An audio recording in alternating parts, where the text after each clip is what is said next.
Ancaman terhadap negara dalam Bingkai Bhinneka Tunggal Ika. PPKN kelas 10 bab 6 SMA, SMK, MA, dan MAK.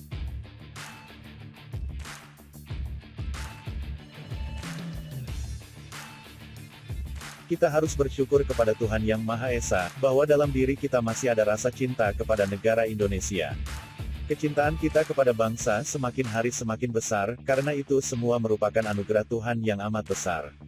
Setiap warga negara Indonesia harus memiliki jiwa mencintai tanah airnya. Bukti kita mencintai tanah air harus dibuktikan dalam kehidupan sehari-hari. Warga negara yang baik harus mencintai dan menjunjung tinggi negara Indonesia. Hal ini karena mencintai dan menjunjung tinggi negara itu sudah merupakan kewajiban kita sebagai warga negara Indonesia.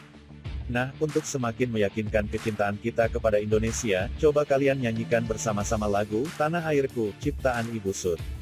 Nyanyikanlah dengan penuh hikmat dan penghayatan.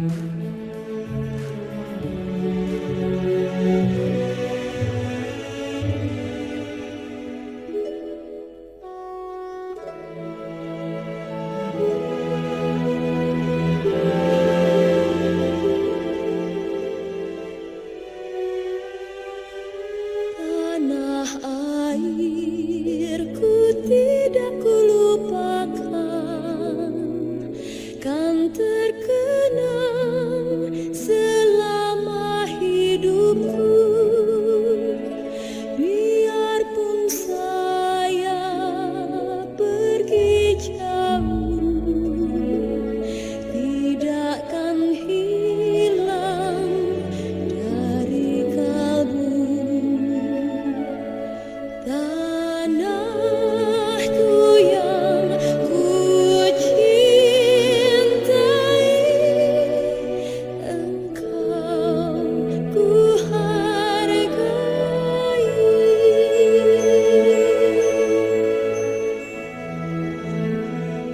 Walaupun banyak negeri ku jalani, yang masyhur permai di kata orang, tetapi kampung dan rumahku, di sanalah ku rasa senang. Tanahku tak kulupakan,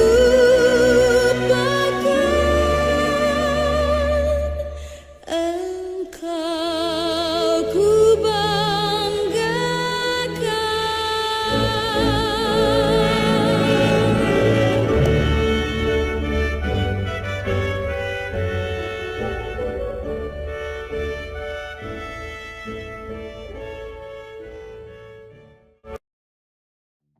Lagu tadi menegaskan kecintaan kita terhadap tanah air walaupun pergi jauh.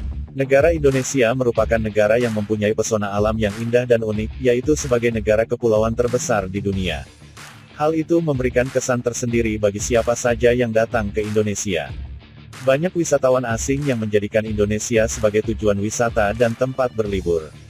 Dunia internasional mengakui bahwa keindahan dan kekayaan alam Indonesia sangat menakjubkan. Selain itu, keanekaragaman atau kebinekaan dalam kehidupan bangsa Indonesia yang meliputi kebinekaan suku bangsa, bahasa, adat istiadat dan sebagainya menjadi keunggulan kita sebagai bangsa Indonesia.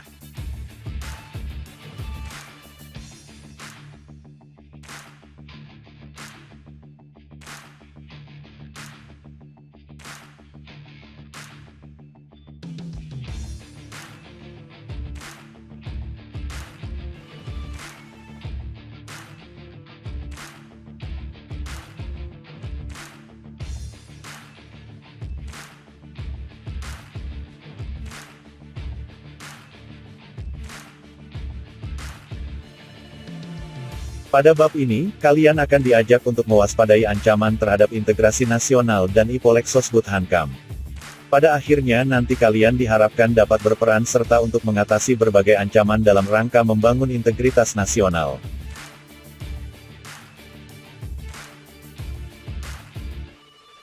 Berikut ancaman terhadap integrasi nasional. Apakah di kelas kalian ada peta dunia? Coba kalian amati peta tersebut, kalian dapat menunjukkan dan melihat posisi negara Indonesia yang berada di tengah-tengah dunia.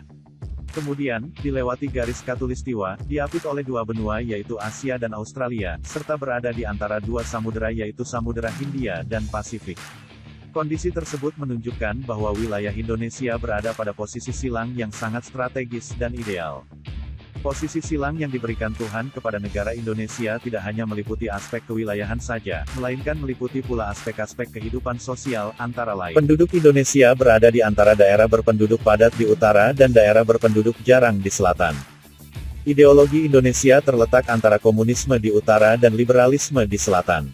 Demokrasi Pancasila berada di antara demokrasi rakyat di utara, Asia daratan bagian utara, dan demokrasi liberal di selatan. Ekonomi Indonesia berada di antara sistem ekonomi sosialis di utara dan sistem ekonomi kapitalis di selatan. Masyarakat Indonesia berada di antara masyarakat sosialis di utara dan masyarakat individualis di selatan. Kebudayaan Indonesia berada di antara kebudayaan timur di utara dan kebudayaan barat di selatan. Sistem pertahanan dan keamanan Indonesia berada di antara sistem pertahanan kontinental di utara dan sistem pertahanan maritim di barat, selatan dan timur.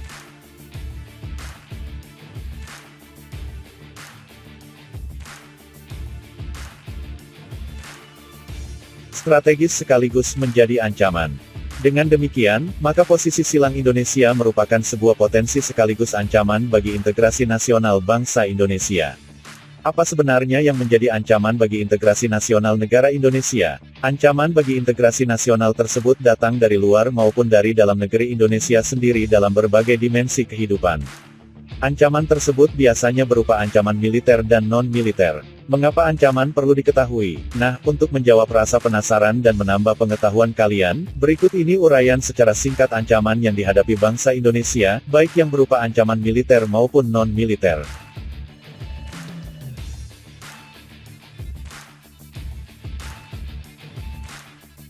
Ancaman di bidang militer.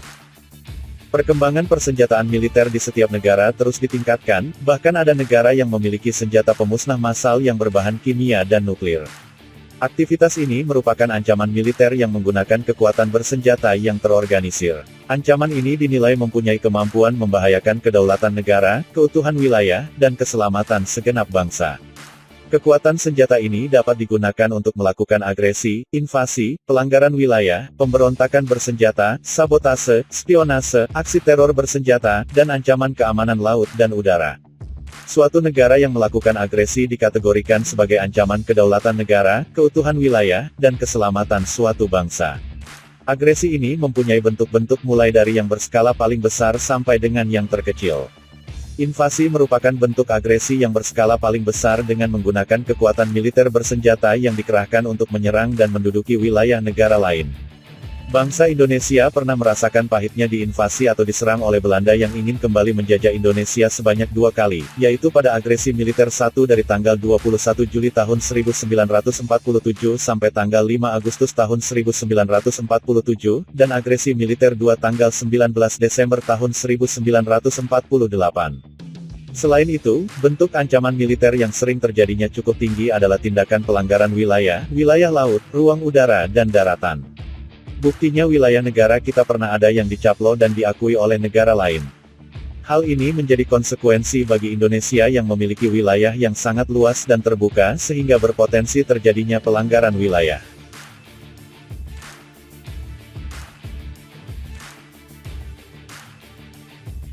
Ancaman militer, pemberontakan.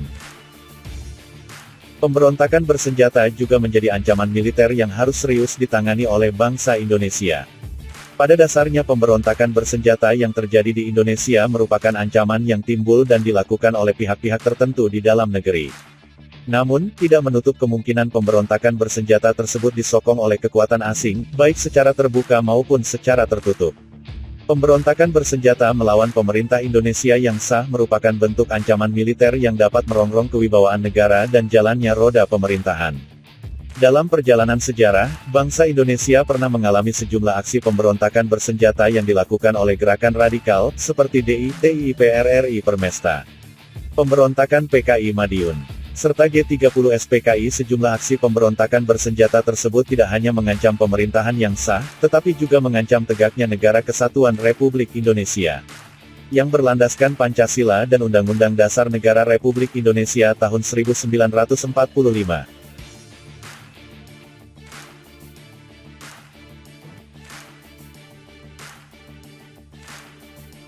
Ancaman militer, sabotase objek vital dan spionase. Negara Indonesia mempunyai fungsi pertahanan negara yang ditujukan untuk memberikan perlindungan terhadap warga negara, objek-objek vital nasional, dan instalasi strategis dari kemungkinan aksi sabotase. Hal ini memerlukan kewaspadaan yang tinggi didukung oleh teknologi yang mampu mendeteksi dan mencegah secara dini. Indonesia memiliki sejumlah objek vital nasional dan instalasi strategis yang rawan terhadap aksi sabotase sehingga harus dilindungi, seperti Istana Negara, Gedung MPR DPR, tempat wisata, dan tempat pengelolaan sumber daya alam. Sedangkan spionase atau mata-mata merupakan kegiatan yang biasanya dilakukan oleh agen-agen rahasia dalam mencari dan mendapatkan rahasia pertahanan negara dari negara lain. Kegiatan spionase dilakukan secara tertutup dengan menggunakan kemajuan ilmu pengetahuan dan teknologi. Karena kegiatan ini tidak mudah dideteksi, maka spionase merupakan bentuk ancaman militer yang memerlukan penanganan secara khusus untuk melindungi kepentingan pertahanan dari kebocoran yang akan dimanfaatkan oleh pihak lawan.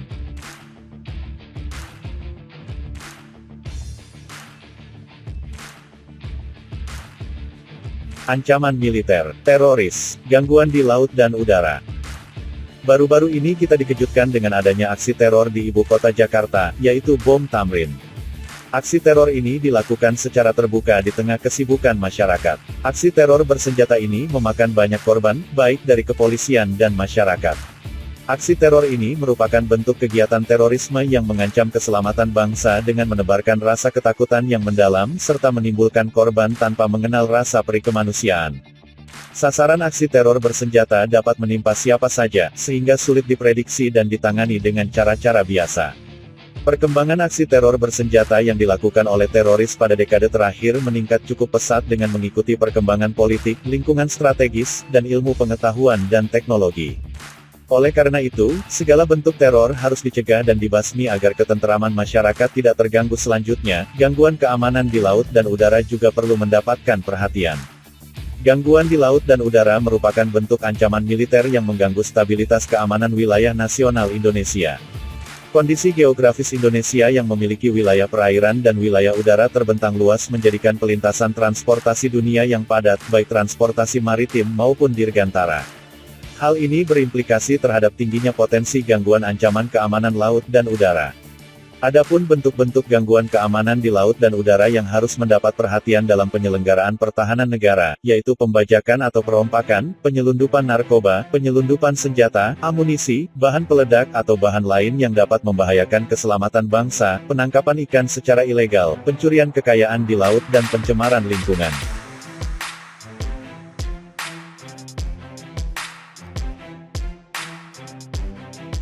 Berikut adalah ancaman dan akibatnya.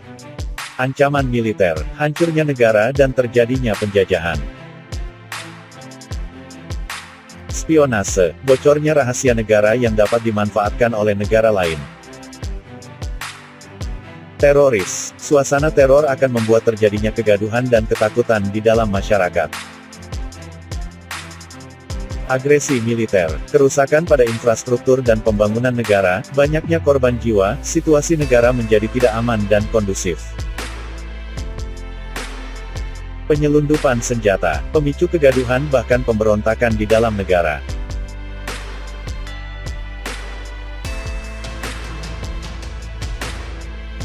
Berlanjut ke pembahasan, ancaman non-militer.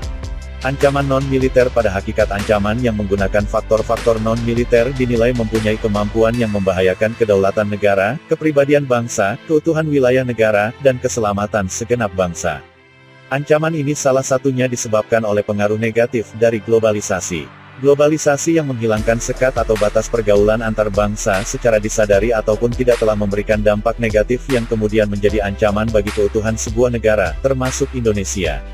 Ancaman non-militer diantaranya dapat berdimensi ideologi, politik, ekonomi dan sosial budaya. Contoh ancaman non-militer seperti pengaruh gaya hidup, lifestyle kebarat-baratan.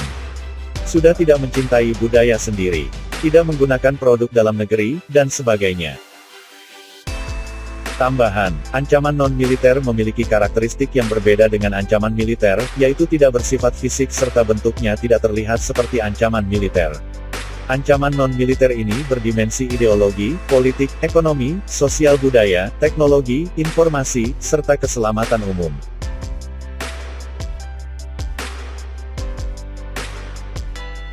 Ancaman dalam berbagai dimensi. Dimensi ideologi. Ancaman, paham ideologi komunis. Contoh, tidak mengakui adanya Tuhan. Dimensi politik. Ancaman, pemberontakan masyarakat kepada pemerintah karena berbeda pandangan politik. Contoh, demo yang dilakukan masyarakat untuk menyingkirkan kekuasaan pemerintah.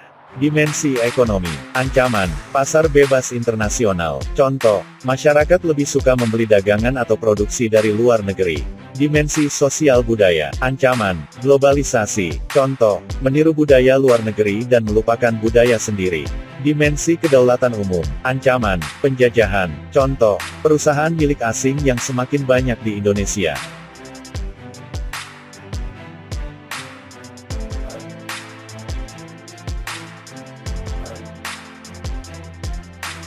Ancaman yang dimaksud adalah setiap usaha dan kegiatan, baik dari dalam negeri maupun luar negeri, yang dinilai membahayakan kedaulatan negara, keutuhan wilayah negara, dan keselamatan segenap bangsa.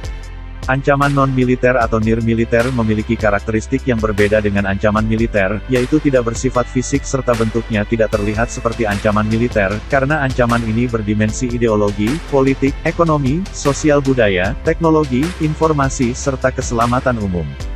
Berikut ini berbagai ancaman bagi bangsa Indonesia dilihat dari berbagai bidang kehidupan.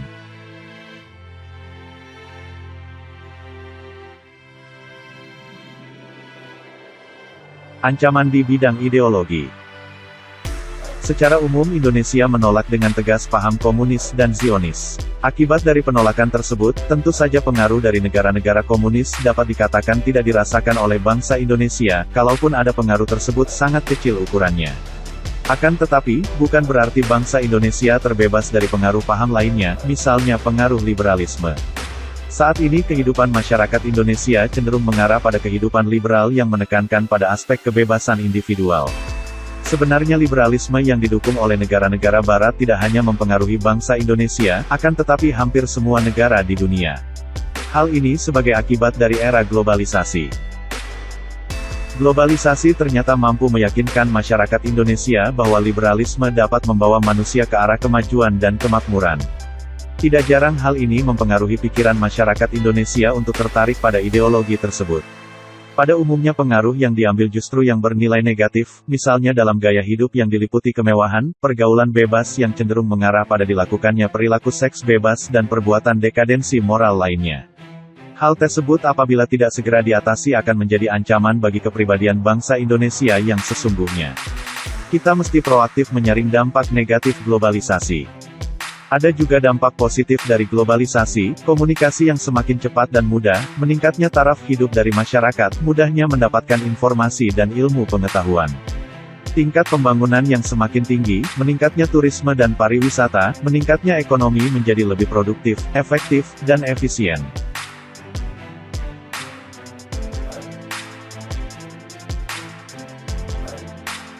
Ancaman di bidang politik dapat bersumber dari dalam negeri maupun luar negeri.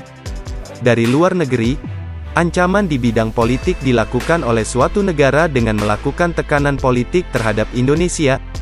Intimidasi, provokasi, atau blokade politik merupakan bentuk ancaman non-militer berdimensi politik yang seringkali digunakan oleh pihak-pihak lain untuk menekan negara lain. Ke depan, bentuk ancaman yang berasal dari luar negeri diperkirakan masih berpotensi terhadap Indonesia, yang memerlukan peran dari fungsi pertahanan non-militer untuk menghadapinya. Ancaman yang berdimensi politik yang bersumber dari dalam negeri dapat berupa penggunaan kekuatan berupa pengerahan massa untuk menumbangkan suatu pemerintahan yang berkuasa, atau menggalang kekuatan politik untuk melemahkan kekuasaan pemerintah. Selain itu, ancaman separatisme merupakan bentuk lain dari ancaman politik yang timbul di dalam negeri. Sebagai bentuk ancaman politik, Separatisme dapat menempuh pola perjuangan politik tanpa senjata dan perjuangan bersenjata. Pola perjuangan tidak bersenjata sering ditempuh untuk menarik simpati masyarakat internasional. Oleh karena itu, separatisme sulit dihadapi dengan menggunakan kekuatan militer. Hal ini membuktikan bahwa ancaman di bidang politik memiliki tingkat resiko yang besar yang dapat mengancam kedaulatan, keutuhan, dan keselamatan bangsa.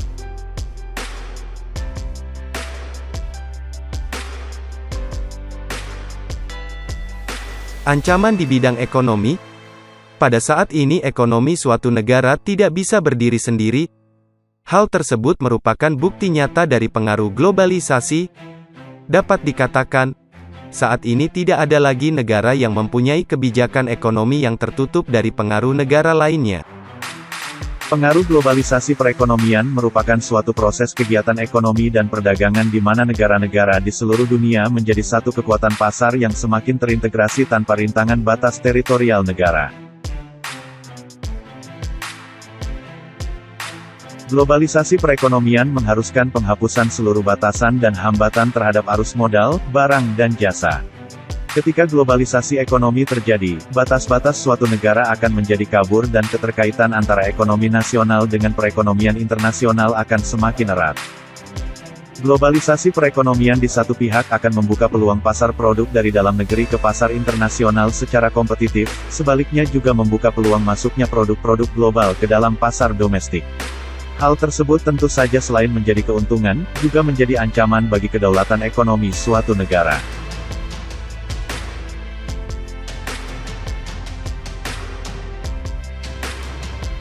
Ancaman kedaulatan Indonesia dalam bidang ekonomi, diantaranya adalah sebagai berikut.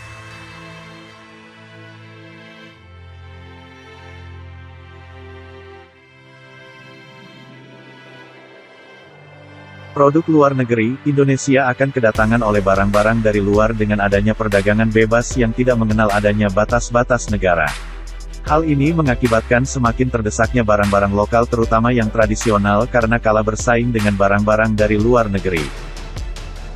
Investor asing. Perekonomian negara kita akan dikuasai oleh pihak asing, seiring dengan semakin mudahnya orang asing menanamkan modalnya di Indonesia. Pada akhirnya mereka dapat menekan pemerintah atau bangsa kita, dengan demikian bangsa kita akan dijajah secara ekonomi oleh negara investor.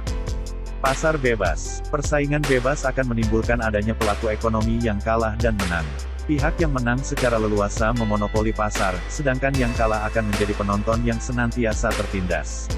Akibatnya, timbulnya kesenjangan sosial yang tajam sebagai akibat dari adanya persaingan bebas tersebut.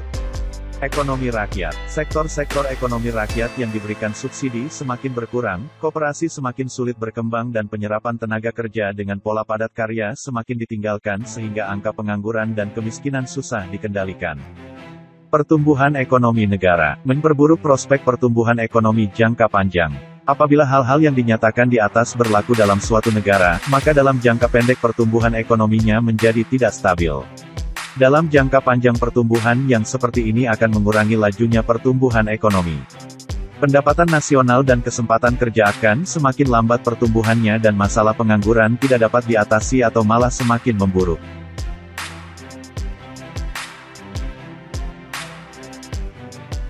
Ancaman di bidang sosial budaya.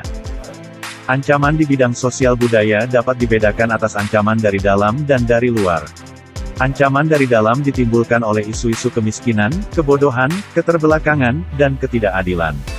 Isu tersebut menjadi titik pangkal timbulnya permasalahan, seperti premanisme, separatisme, terorisme, kekerasan, dan bencana akibat perbuatan manusia. Isu tersebut akan mengancam persatuan dan kesatuan bangsa, nasionalisme, dan patriotisme. 1. Munculnya gaya hidup konsumtif dan selalu mengkonsumsi barang-barang dari luar negeri. 2. Munculnya sifat hedonisme, yaitu kenikmatan pribadi dianggap sebagai suatu nilai hidup tertinggi. Hal ini membuat manusia suka memaksakan diri untuk mencapai kepuasan dan kenikmatan pribadinya tersebut, meskipun harus melanggar norma-norma yang berlaku di masyarakat. Seperti mabuk-mabukan, pergaulan bebas, foya-foya dan sebagainya.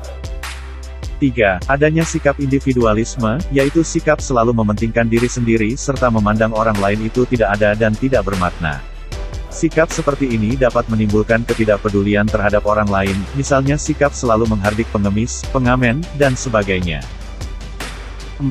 Semakin memudarnya semangat gotong royong, solidaritas, kepedulian dan kesetiakawanan sosial. 5. Munculnya gejala westernisasi, yaitu gaya hidup yang selalu berorientasi kepada budaya barat tanpa diseleksi terlebih dahulu, seperti meniru model pakaian yang biasa dipakai orang-orang barat yang sebenarnya bertentangan dengan nilai dan norma-norma yang berlaku, misalnya memakai rok mini, lelaki memakai anting-anting dan sebagainya. 6. Semakin lunturnya nilai keagamaan dalam kehidupan bermasyarakat.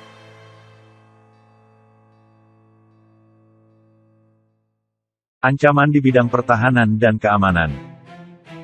Seiring dengan berjalannya waktu, proses penegakan pertahanan dan keamanan dalam Negara Kesatuan Republik Indonesia tidak semudah yang dibayangkan atau semudah dalam pembicaraan yang bersifat teoritis semata. Masih adanya masalah teror dan konflik SARA yang terjadi pada suatu wilayah memiliki tujuan yang sama, yaitu tidak ingin bangsa Indonesia hidup damai dan tentram. Oleh karena itu, lemahnya penerapan dan penegakan hukum dan keadilan harus terus ditingkatkan. Semakin bermunculan masalah di suatu wilayah mengakibatkan hilangnya tingkat kewibawaan hukum dan kemerosotan wibawa para penegaknya. Dengan demikian, kita harus mengantisipasi ancaman sedini mungkin di bidang pertahanan dan keamanan, baik secara militer maupun non-militer.